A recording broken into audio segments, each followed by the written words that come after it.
So this is it. Playoff final day. We fell at this hurdle last season and we go one better this time.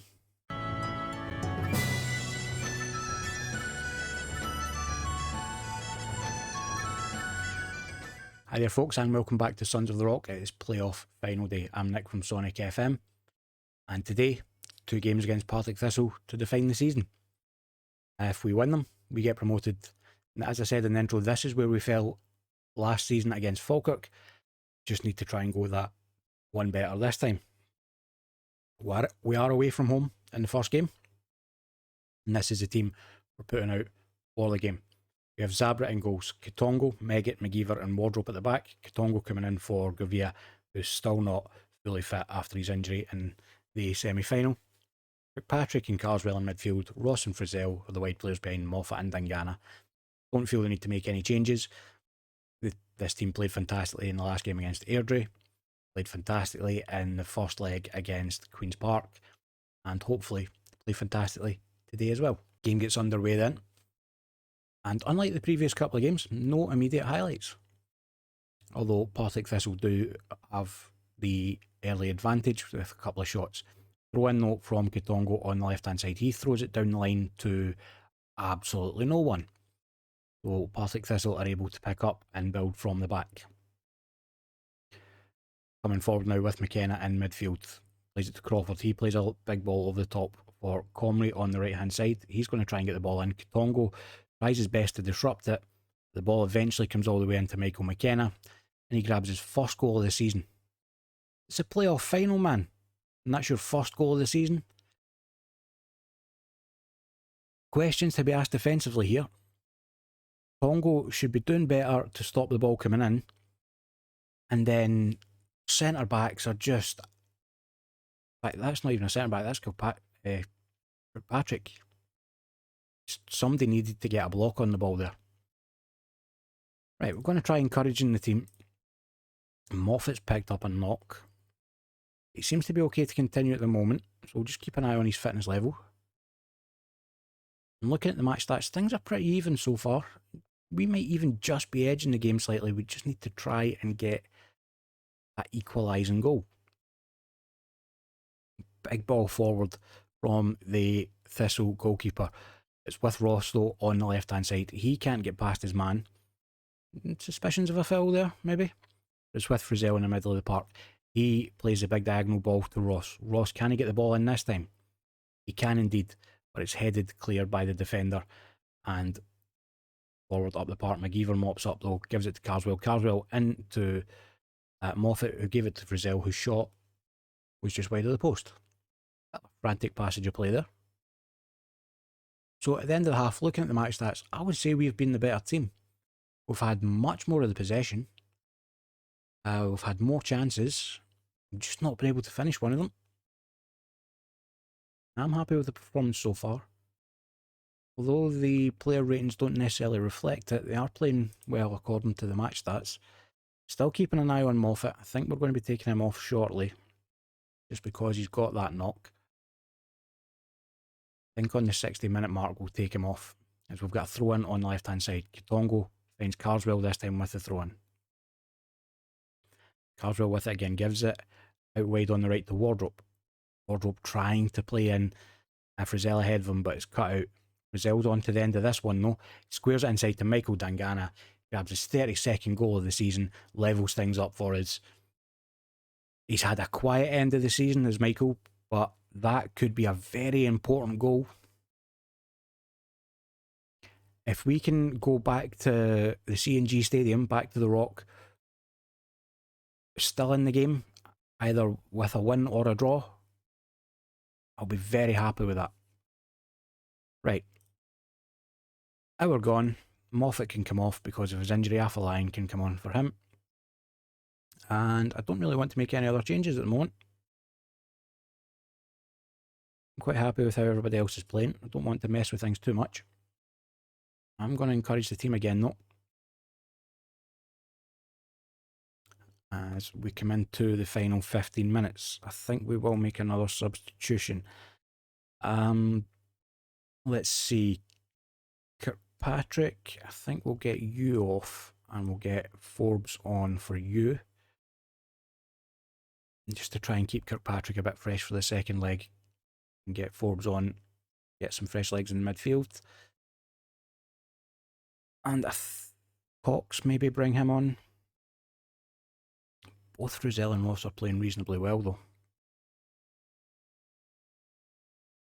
You know what, we'll bring him on for Ethan Ross.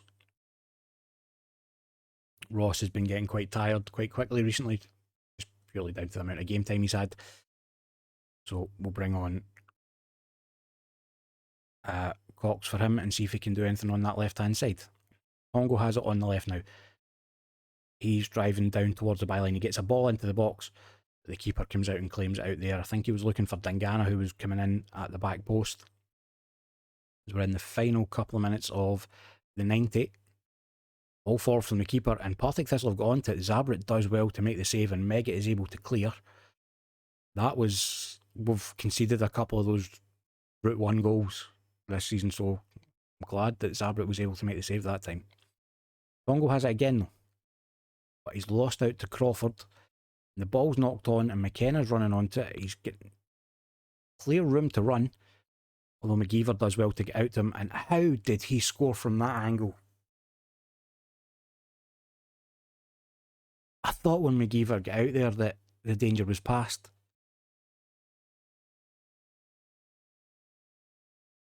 McKenna gets onto it, McGeever gets out to him. He somehow manages to find the ball through to Robbie Ure, and from that angle is able to score. Zabret getting beat at his near post like that, cannot be happy with that. I'm certainly not happy with that. 92nd minute. Although 2-1 away from home, we're still in the game. So, despite the result, pleased with the performance. Keep spirits high for the second leg. Moffat going to be out for 2 to 3 days, so he's probably going to miss well, he's not going to miss the next leg, but I don't think he'll be starting it. So I'll continue through the next couple of days. We'll be back in just a second with the team for the second leg. Back now with the team for the second leg against Partick Thistle. It is as follows: Zabret in goals, Gavia, Megget, Crichton and Wardrop at the back. Is Ryan McGeever fit? Yes, he is. He is going to start for Crichton. He wasn't fit, which is why Crichton was in there. Kirkpatrick and Carswell in midfield. Ross and Cox are the wide players, with Afolayan and Dangana leading the line. Okay, kick-off time. And I did have a quick team meeting with the team just before the game, just to keep everybody's spirits up, tell them how well I think they've been playing. And the team cohesion and the dressing room atmosphere is excellent. So I can't really do much more in terms of morale and motivation. All we can do really is play the 90 minutes and try and get the result. As Cox has the ball on the right hand side now. He's driving forward with it. He's got Dangana ahead of him, but he's having to turn back to Carswell. Carswell plays it down the line for Cox. He manages to get there, gets the byline, plays the ball into the box, but the ball is cut out by the Partick Thistle defender. McGeever nods the ball forward. Kirkpatrick, what a ball forward for Kirkpatrick, and Dangana rattles the crossbar with that shot. If that had been a foot lower, within the first 20 minutes of the game, we have dominated. Cox plays it in, McGeever's there, Ryan McGeever, 6th goal of the season, makes it 1-0 Dumbarton over Partick Thistle, levels the tie up on aggregate 2-2 now. We can keep up this level of play, we are getting promoted. As it stands, if the game were to finish like this, it will go to extra time. He's onside, no worries about that, no controversy. We can keep it. If we can keep up this performance, we are getting promoted. We're half an hour in now and we've not even allowed a shot on goal from Partick Thistle.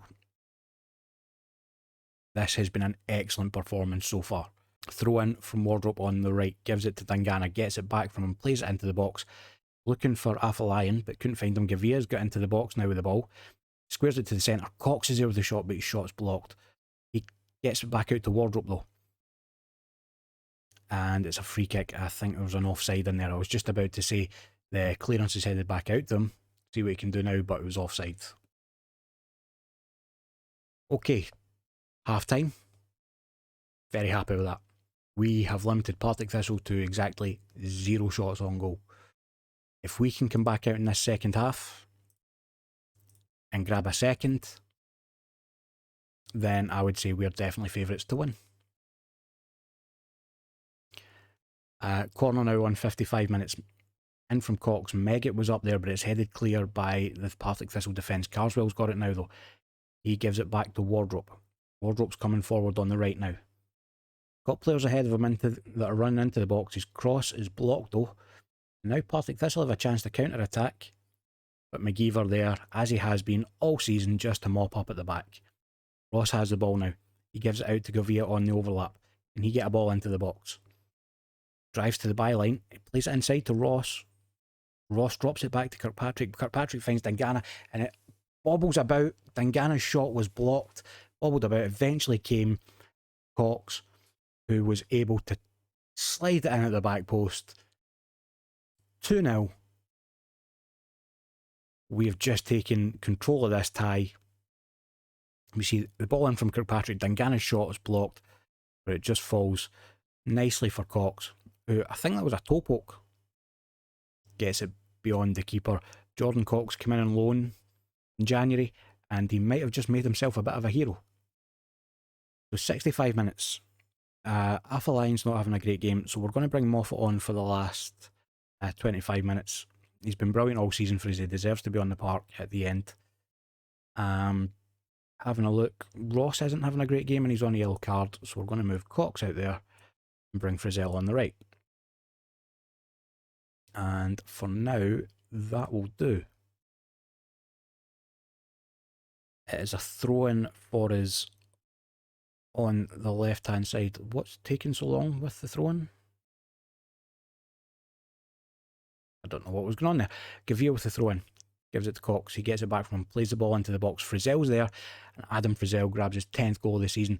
He's not done much all season. He saved it for the playoffs. And thank God he has. 3-0 now on the night. 4-2 on aggregate.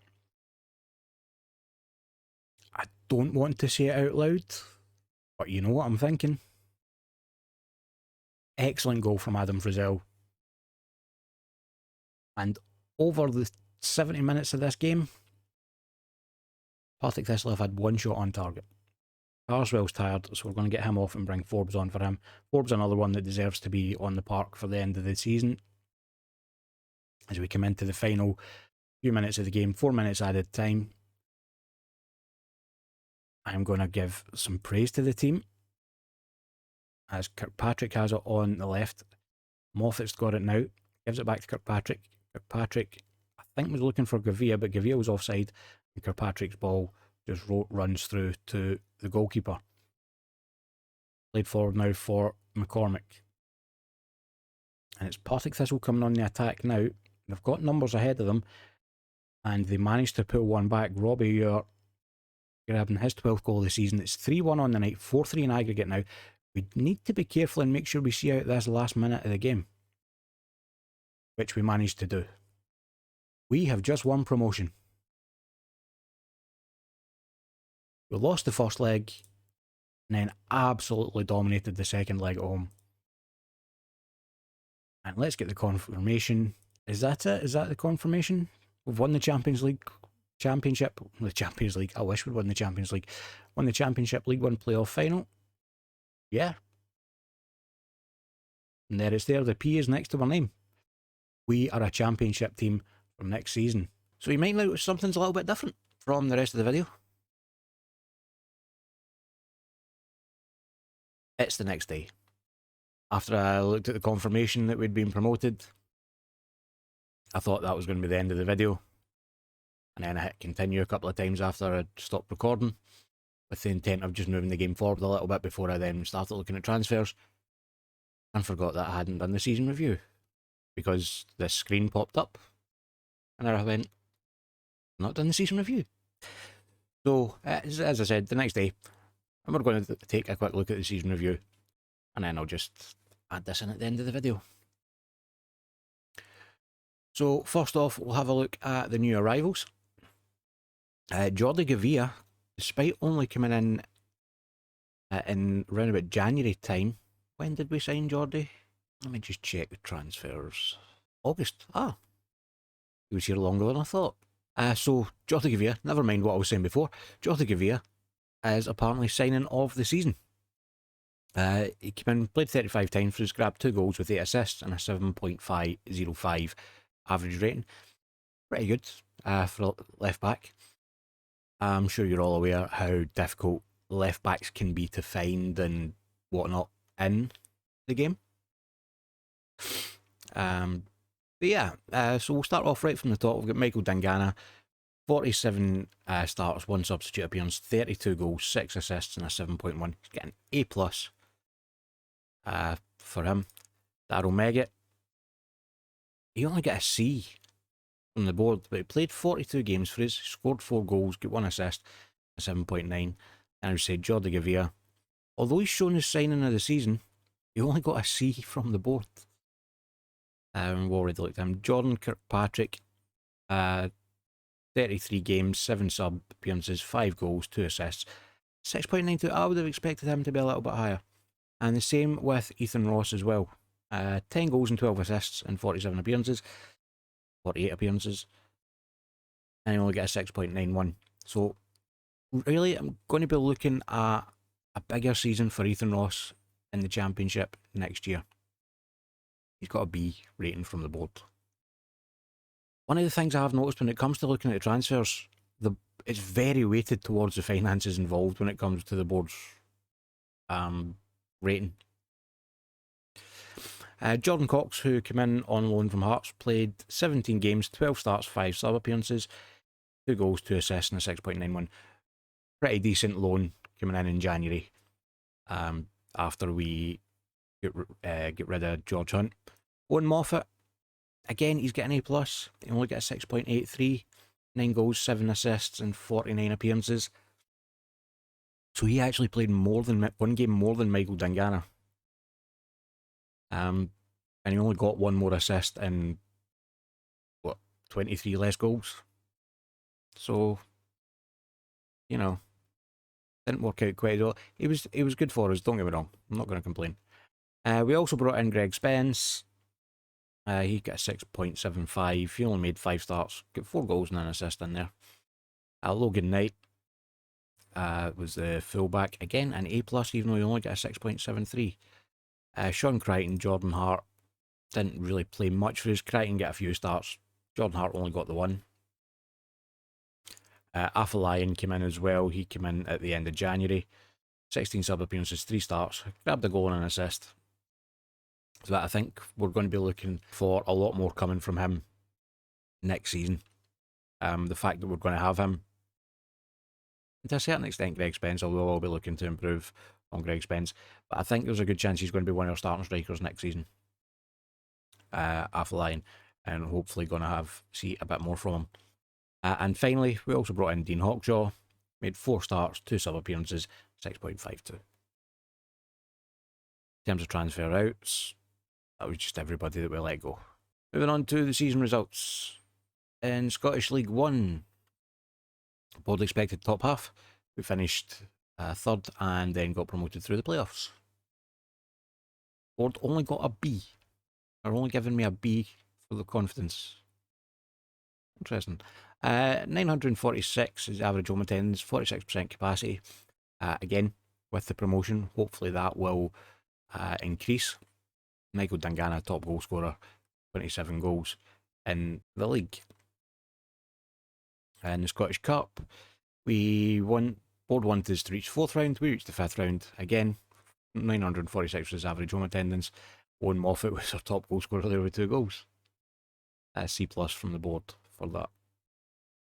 In the Betfred Cup, the board wanted us to be competitive. We reached the 2nd round. Michael Dangana, top goal scorer in there for us with 3 goals and a C+ from the board. And then the Tunnock's Caramel Wafer Challenge Cup. I don't remember playing in that cup this year, do you? No. That must have been cancelled, that cup. The board wanted us to reach the 3rd round. We got knocked out by Airdrie in the 2nd round. And we didn't score a single goal in that game, so we have no top goal scorer. Moments to remember, 5-1 victory over Annan Athletic in the Betfred Cup. I wouldn't exactly say that was a moment to remember, but it is apparently our biggest one. The match to remember was 3-2 victory over Queen of the South in the Betfred Cup. I personally would have said the victory over Kilmarnock, with Kilmarnock being the Premiership team. There we go.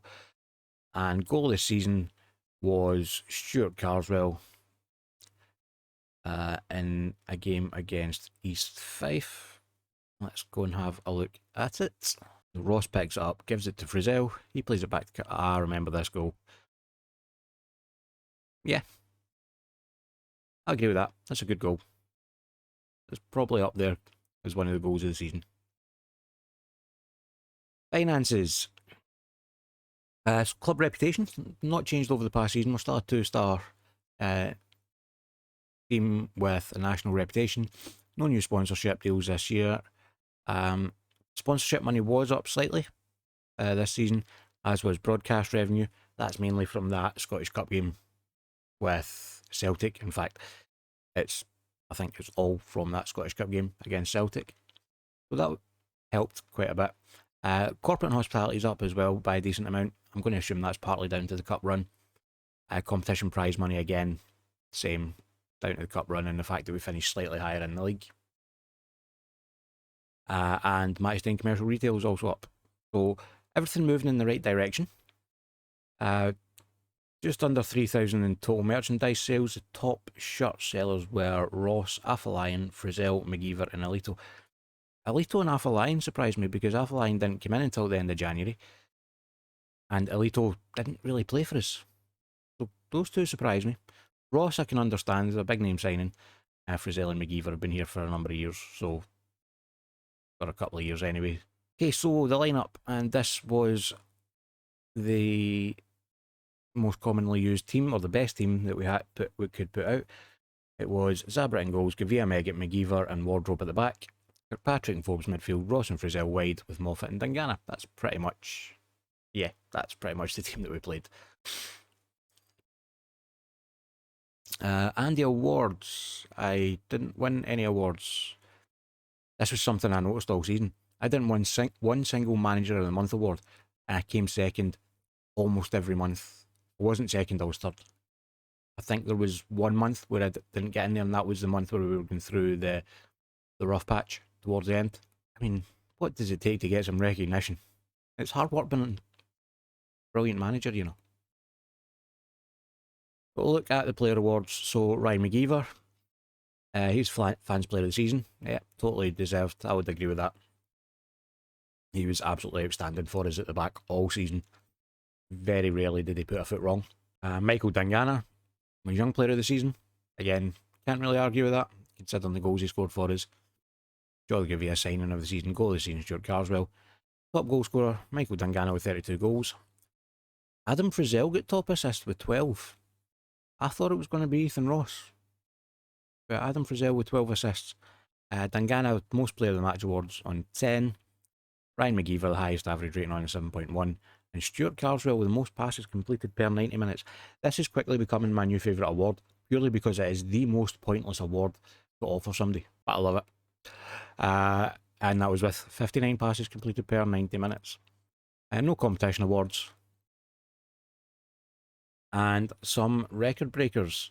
So Ethan Ross has the most assists by a player in a season with 12 assists. Although Adam Frizzell also had 12, I don't know. Most clean sheets, Gregor Zabret, 16 clean sheets. I think he broke his own record from last season. Michael Dangana, most player of the matches with 10. Daryl Megget with the worst discipline, 18 yellow cards and 2 red cards. What can we say? He's a tough player. Logan Knight became our youngest player at the age of 16 years and 79 days. And Ross Forbes became the oldest player at 33 years and 72 days. And also our oldest goal scorer. Ross Forbes, I've got a decision to make about next season. He's contracted with us until 2024, which is 2 years away when he's going to be 35. As we can see, his ability is not great. His attributes, not great, and a lot of them are starting to decline. So the decision I have to make is, Do we keep him around? Or do we try and sell him? He's not on one of the highest paid players at all. He's only on £160 a week. Is he going to get game time in the Championship with us? That's the question we need to be asking ourselves. Part of me is thinking keep him around for his experience, use him as a mentor for some of the younger players, and just to have, he's a highly influential player, just to have that influence around the club.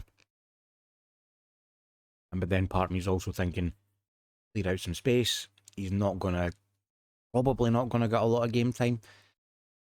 Then I do like him. Said it earlier in the season. I don't know why, but I really like him. So, got a decision to make about Ross Forbes over the off-season. And that is our season review. Players inducted into the overall best 11. Daryl Meggett's made it in there. Dangana, Gavia, Kirkpatrick, Ross and Moffat also selected. So the overall best 11 now looks like this. It is Zabra in goals, Gavia, Meggett, McGeever and Wardrobe at the back, Kirkpatrick and Forbes in midfield, Ross, Frizzell and Hosler with Hanratty up front. So Kevin Hanratty still the main striker in the best 11 with Dangana on the bench. Interesting. Potentially controversial. Let me know your thoughts down below. Club vision and expectation meeting for next season is to fight bravely against relegation. Play defensively solid counter-attacking football. Can't I get rid of those? I don't want to play defensively solid. Well, defensively solid is fine. I don't want to play counter-attacking football. Okay, so we're potentially going to need to have a new system next season. I'll work on that. Alright, so I found the initial budgets. Forgot I'd already been given them. And that was just before the season review. So the budgets for next season at the moment have been set as initially as an £11,500 per week wage budget and £25,000 transfer budget. Now, we were just over our wage budget last season at around about call it 4,500. So that is a massive, almost 3 times increase in the wage budget.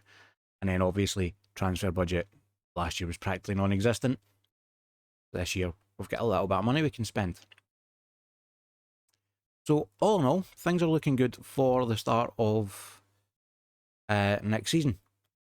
It is going to be tough for us. We do need to try and make sure we don't get drawn into a relegation battle. So I'm going to spend the summer trying to find improvements for the team. And we'll be back in the next episode with the transfer roundup and start the new season. And that wraps up the playoff final. We're going to be playing in the Championship next season. That means that the next episode will be, as always, a transfer roundup, the start of the Championship season. If you enjoyed the video, please feel free to leave a like down below.